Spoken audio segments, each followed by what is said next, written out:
ایک دفعہ کا ذکر ہے کہ میں مولانا محمد علی جاں باز ہمارے استاد محترم تھے، ہم دونوں کو دعوت آئی کہ اسلام آباد ایک جگہ پر ایک پروگرام ہو رہا ہے، وہ اس میں شرکت کرنی ہے۔ دعوت دینے والے تھے اپنے مولانا محمد بشیر سیالکوٹی، وہ سیالکوٹ گئی ہیں، ادھر آج کل سیٹل ہیں اسلام آباد میں۔ تو وہاں ہم اس پروگرام میں شرکت کرنے کے لیے وہاں پر گئے، تو وہاں پر نا سخت شدید قسم کی سردی تھی، شدید قسم کی سردی، بڑی سخت، دسمبر کا غالباً مہینہ تھا۔ تو وہاں پر جب گئے تو پروگرام میں شامل ہوئے، کافی لوگوں سے ملاقاتیں رہیں۔ جب فارغ ہوئے تو ایک کوٹھی میں ہمارا وہاں پر بندوبست کیا ہوا تھا، اس کوٹھی میں ہمارے ساتھ میرے ساتھ مطلب علامہ جاں باز صاحب اور علامہ احسان اللہ ظہیر رحمۃ اللہ تعالیٰ علیہ کے والد محترم جناب حاجی ظہور الہی صاحب تھے۔ اس کوٹھی میں قیام کیا ہم نے، تو رات کو شدید سردی تھی۔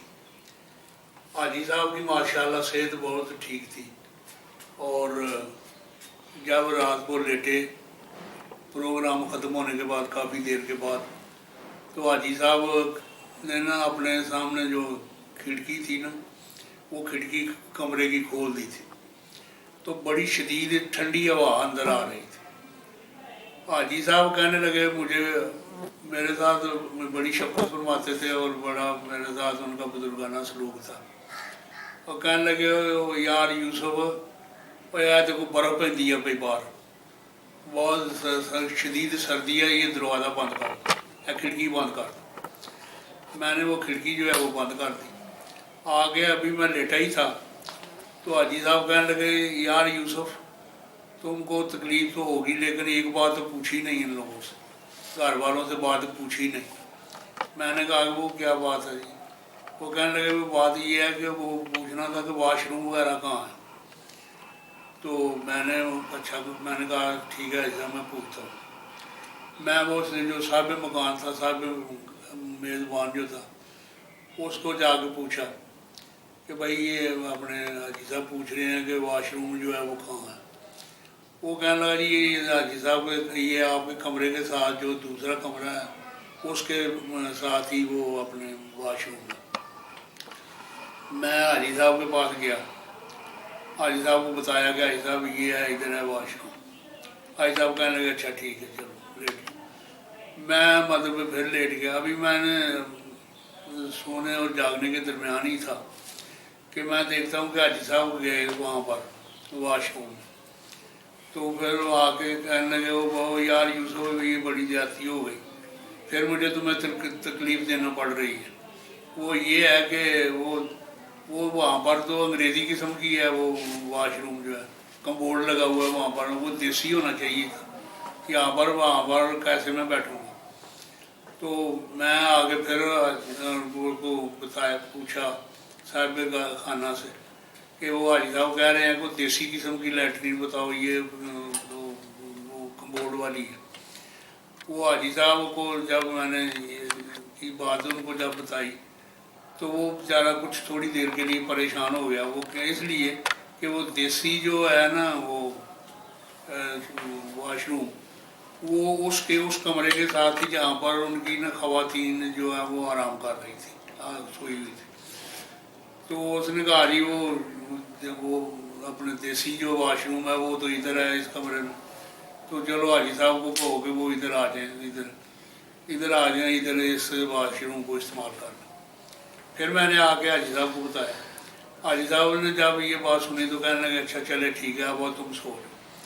جب میں آ کے پھر سونے لگا تو ابھی میں درمیان ہی تھا سونے اور جاگنے کے، تو جناب پھر حاجی صاحب وہاں پر گئے، تو وہاں پر آ کے مجھے کہنے لگے کہ او بھائی یار یہ تو بڑے زیادتی ہو گئی۔ وہ یہ کہ میں وہاں پر گیا ہوں تو وہاں پر تو خواتین ہیں آگے، دروازے کے آگے وہ خواتین ہیں سوئی۔ تو میں بڑا پریشان ہوا کہ اب کیا کیا جائے۔ میں نے پھر جا کے دروازہ کھٹکھٹایا اور صاحب خانہ کو پھر میں نے بتایا کہ یار حاجی صاحب نے ادھر آنا ہے تو یہ آگے جو